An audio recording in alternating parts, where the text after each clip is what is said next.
Zoro and Kuina.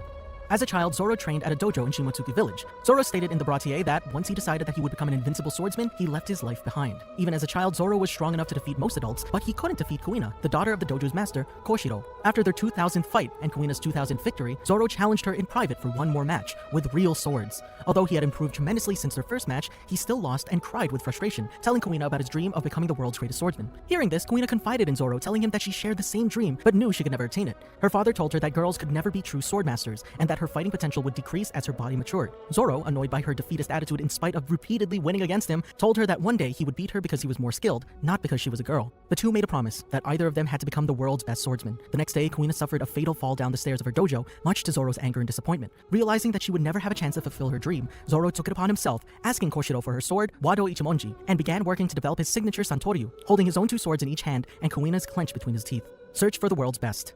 Eventually, Zoro learned of Dracul Hawkeye Mihawk, who currently holds the title of the greatest swordsman in the world. He set off to sea, searching for him in order to challenge him to a duel. However, he lost his way and couldn't find his way back home. In order to survive on his own, he took on bounties to pay for living expenses. He quickly built a famous reputation for himself as a pirate hunter in the East Blue, and even in the Grand Line as Baroque works had heard about him. He was even considered the greatest swordsman of East Blue. During that time, he met two bounty hunters, Johnny and Yosaku. Because of his reputation as a bounty hunter, Zoro was offered a position as a numbered agent within Baroque works. He replied that he would accept only if he became the leader of the organization, which they refused. He then killed Mr. Seven, the agent who offered him the position, in self-defense. East Blue Saga Romance Dawn Arc.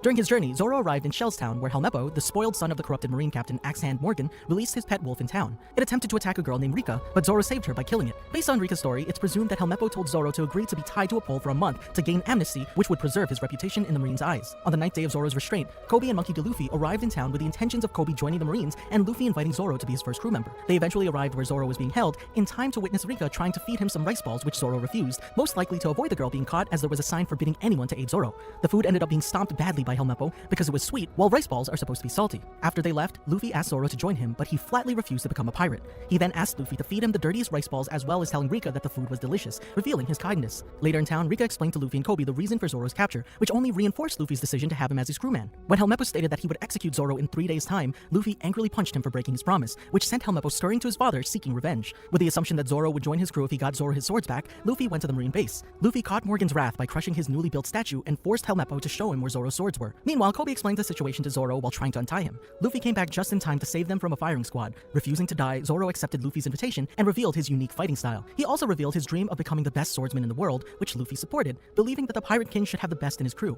Luffy then proceeded to fight with Morgan. However, when Helmeppo threatened to kill Kobe, Luffy knocked him out while Zoro defeated the captain. The Marines, seeing their tyrant leader finally freed, rejoiced and allowed Luffy and Zoro to go free. However, since they were pirates, the Marines asked them to leave the island but promised not to report them to headquarters. As they were leaving, Officer Ripper asked about Kobe's past. To help Kobe hide it, Luffy provoked him into starting a brief fight between them. Zoro stopped the fight before it could get too serious, but it was enough for Kobe to muster up the courage to ask Ripper if he could join the Marines, for which Ripper granted permission. Upon leaving, Luffy and Zoro were saluted by Kobe and the Marines for their efforts. Luffy and Zoro then sailed onto their next destination.